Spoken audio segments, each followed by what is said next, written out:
So hello dear UzReport world viewers. Today we are again in our studio and we have a special guest, United Nations Development Program Resident Representative in Uzbekistan, Matilda Dimovska.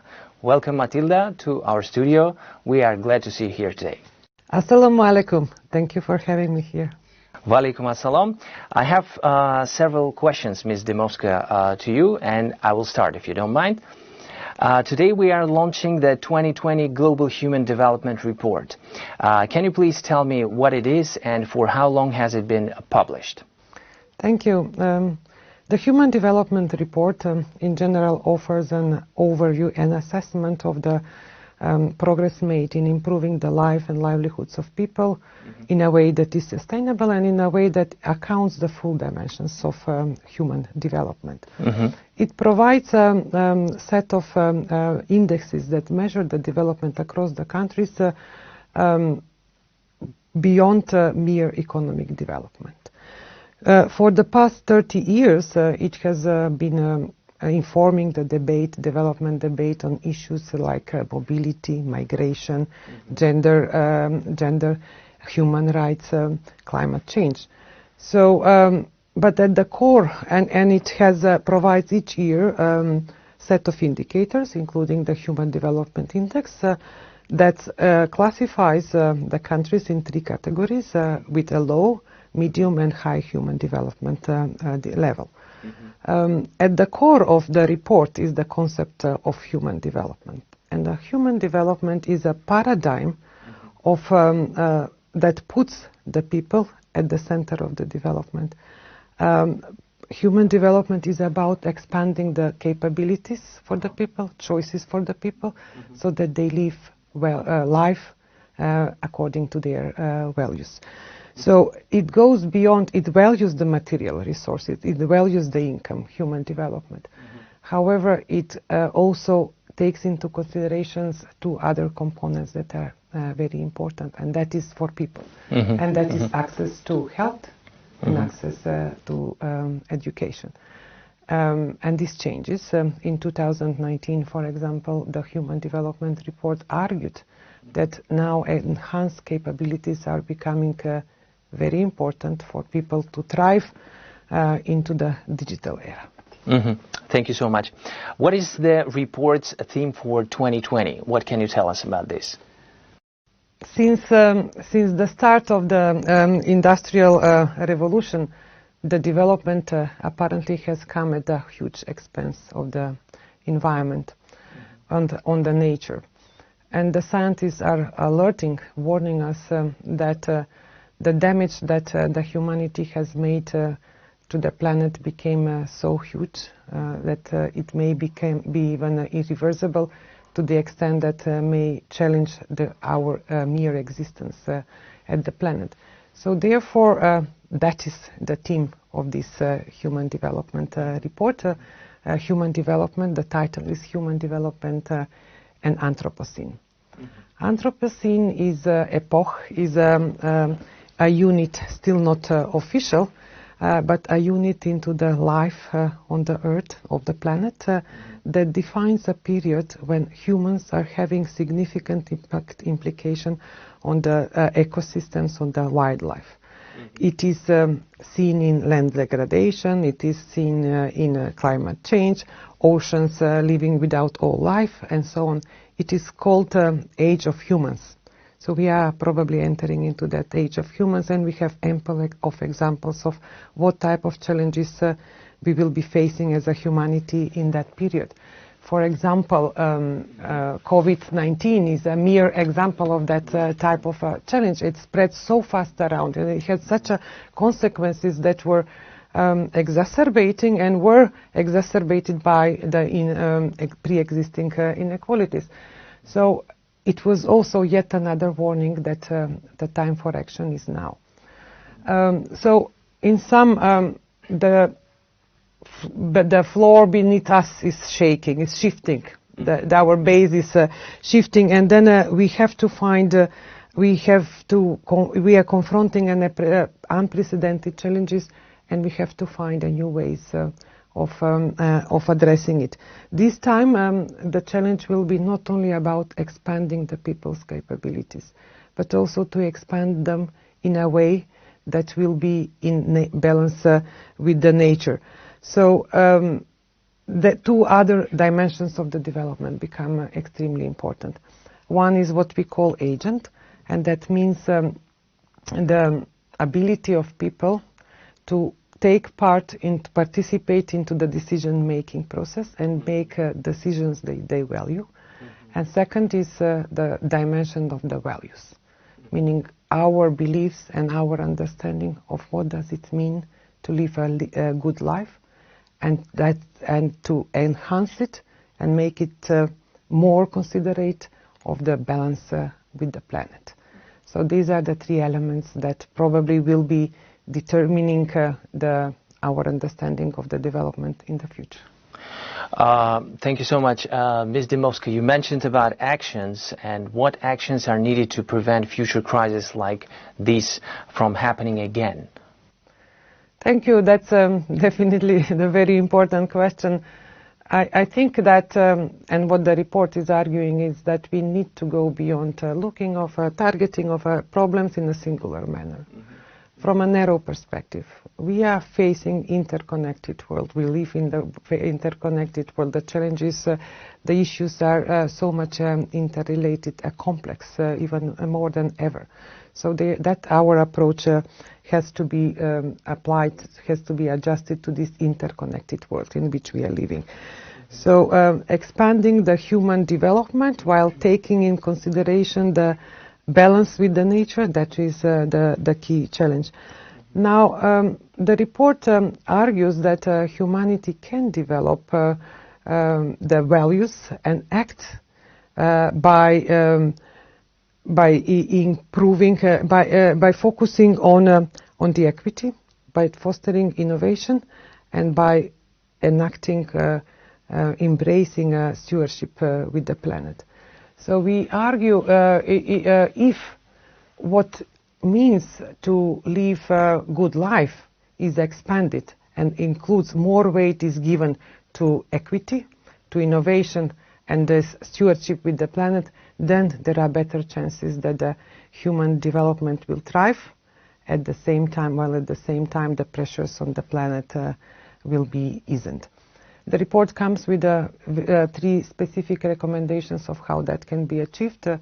One is the first, starting with changing the norms and the values that we in the right direction, in a direction that gives bigger consideration to the planet. The second is about regulations, mechanisms that provide incentives, but also penalties for directing, incentivizing the behavior in the right direction. And the third is around industrial economic development based on the nature-based solution. But hasn't human development progressed precisely because of resource consumption and industrial activity, allowing people to produce and others to consume? Indeed, for too long the humanity has, and our development has been confined to a well-defined, narrow, well-trodden models that ultimately have been unsustainable, and that has caused so much damage to the planet. The scientists say that the warning lights for our planet are flashing red, in fact. So, however, alternative models for development exist and are available, in fact. So I believe that it is for us important to reframe the development model, to get out of the spiral of negative spiral, but to start and to maintain models of development that balance both the social, economic, and planetary aspects. Now I would like to move beyond the global theme of this year's report to find out more about the Human Development Index. Could you tell me more about this? Yes, sure. As I've said, the human development is about expanding the choices, capabilities and choices, freedoms for the people so that they live a life that they value. The Human Development Index was constructed based on that assumption, and it provides an overall overview of the development in a country that reflects combined with and looks it from a combined lenses, from the lenses of income, health, and education. A country scores higher at the Human Development Index if its people live longer, if they spend more time in schools, and if they earn more. Well, however, the development is a dynamic process. Issues and values are changing and norms are changing. So therefore, the metrics shall adjust and change it. Therefore, over the past 30 years, as the index has been produced, new matrices have been introduced, such as the Gender Inequality Adjusted Human Development Index that looks also in the gender inequalities, but also human inequalities adjusted Human Development Index that looks within the countries of how the human development is spread, as well as a multidimensional poverty index that help us look the poverty beyond the mere economic means, but other aspects of it. So it is, I wish to stress this year, we are looking into the complexity of the relation with the nature. Human development remains being very relevant for the basic capabilities. However, the complexity requires a new lenses, and therefore this year the Planet Adjusted Human Development Index has been introduced into the report. It takes into account the level of emissions of carbon dioxide, as well as the consumption per capita basis in each country, and in that way it takes into the account the pressure that a country is making to the planet. Mm-hmm. How does this formula apply to Uzbekistan? Is the country making progress? Thank you. That's, of course, for us, being in Uzbekistan is the most important question. Just to start that in 2020 Human Development Report, we are reviewing, analyzing the results or the indices of 189 countries and UN-recognized territories for the period of 2019. So we are looking 2019 data for 189 countries and territories. For Uzbekistan, the data shows that it has been making a consistent progress over the years in all dimensions into the human development.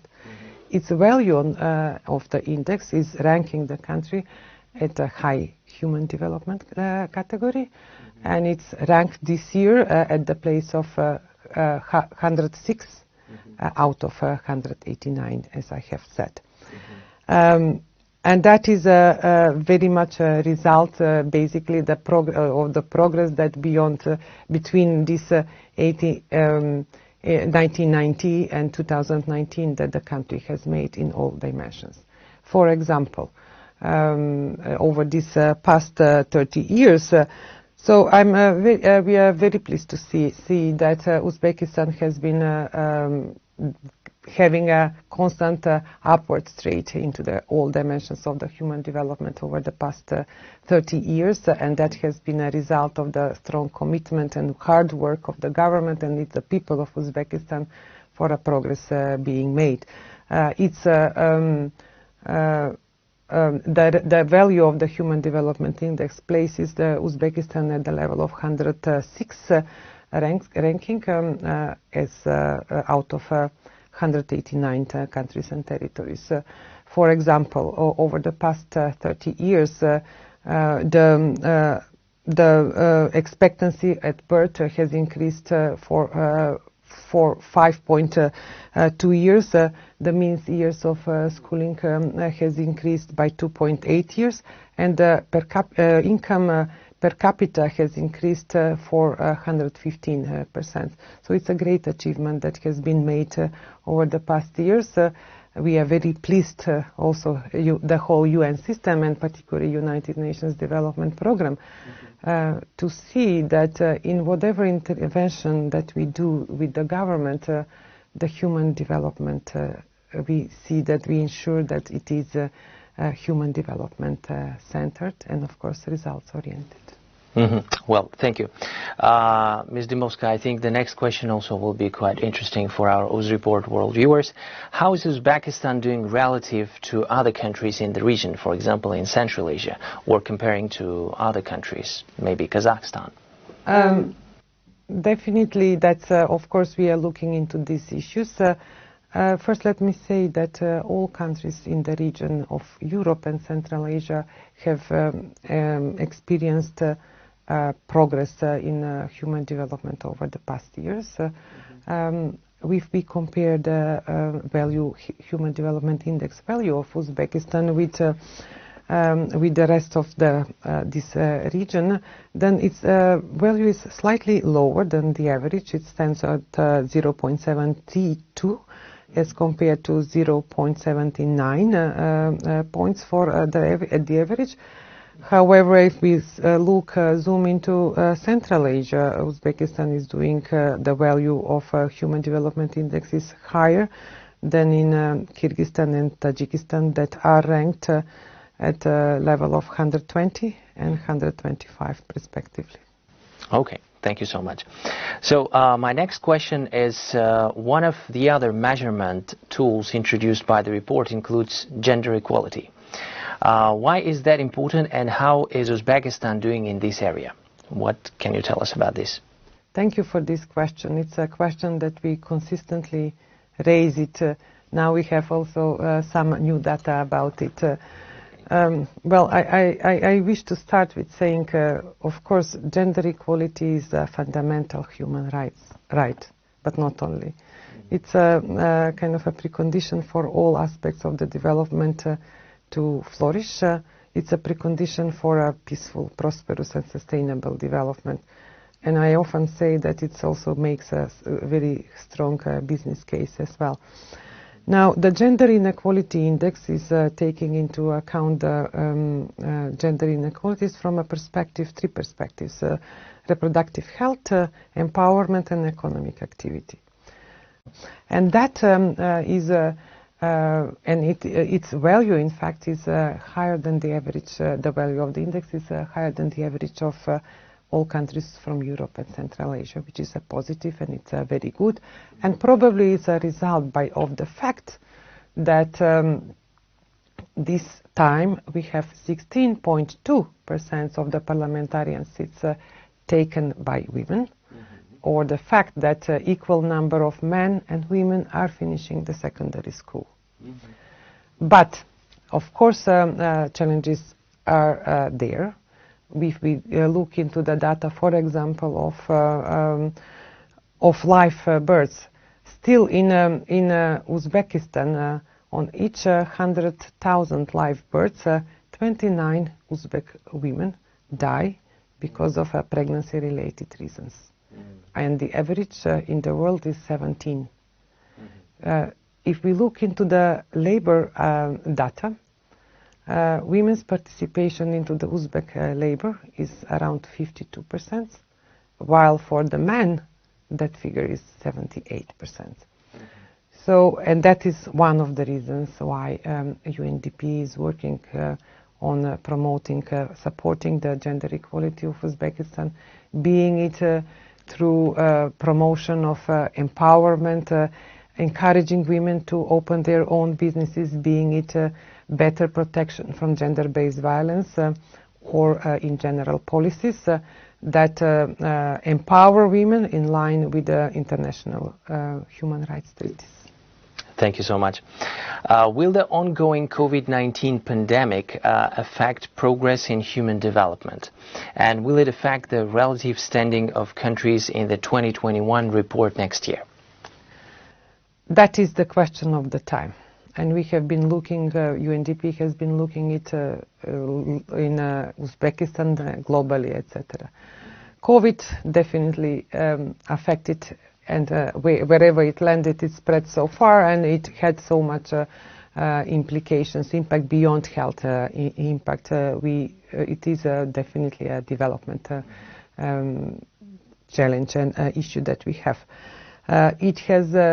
It's important to understand that it further intensified the pre-existing inequalities and is further intensifying the inequalities, and that from a human development perspective is extremely important because it has a direct implication on the results to the people.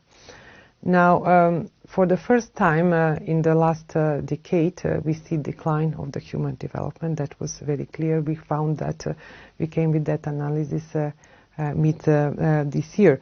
And then the numbers also show that at least 100 million more people have been entered into extreme poverty as a result of the COVID.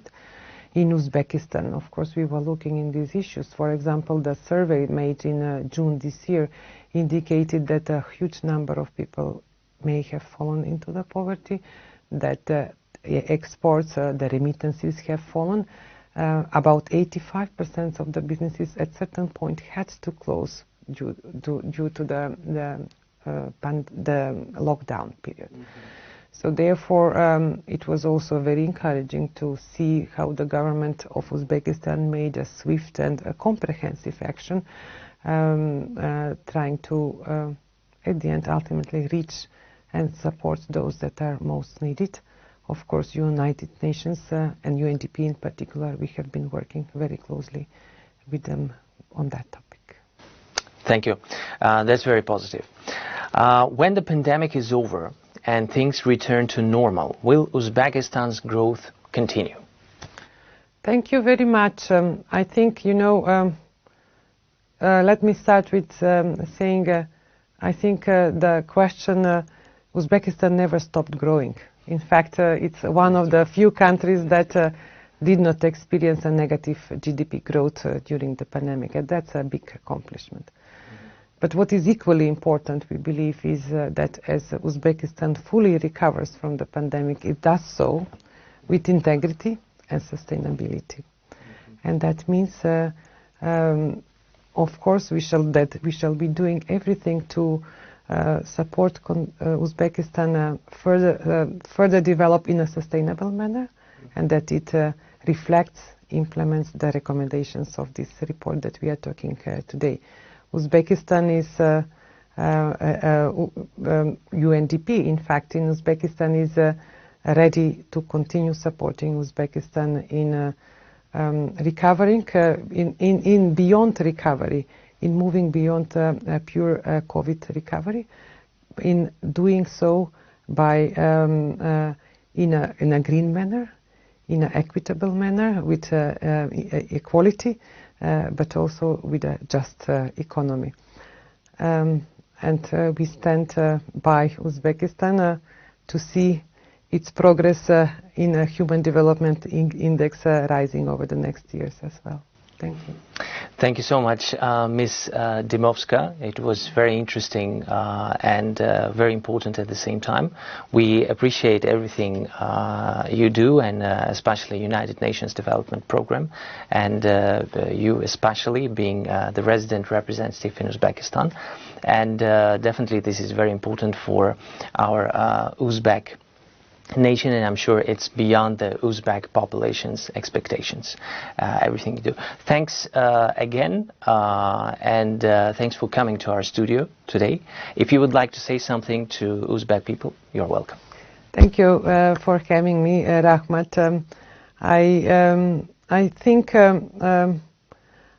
this year has been extremely challenging for the world, for all of us in Uzbekistan. I wish to also share my personal reflection that the way how the Uzbekistan at all levels reacted to the pandemic has been just exceptional. It has been so impressive to see mobilization of all fronts. it has been so, and particularly on the side of the young people. All of them have been mobilized in such a short period of time, and they went, reached everyone that was needed. So that shows very much about Uzbekistan, about Uzbekistan people, the culture that you have, the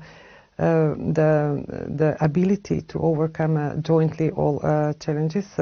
So I think I will remember this year by that example of Uzbekistan. Thank you for giving me this opportunity as well. Special thanks for you again for coming here. Dear UzReport world viewers, we had a special guest today, United Nations Development Program Resident Representative in Uzbekistan, Matilda Dimovska. Hope to see you again, and Happy New Year coming soon. Thank you very much. Happy New Year to everyone. Thank you so much. Yeah. See you soon.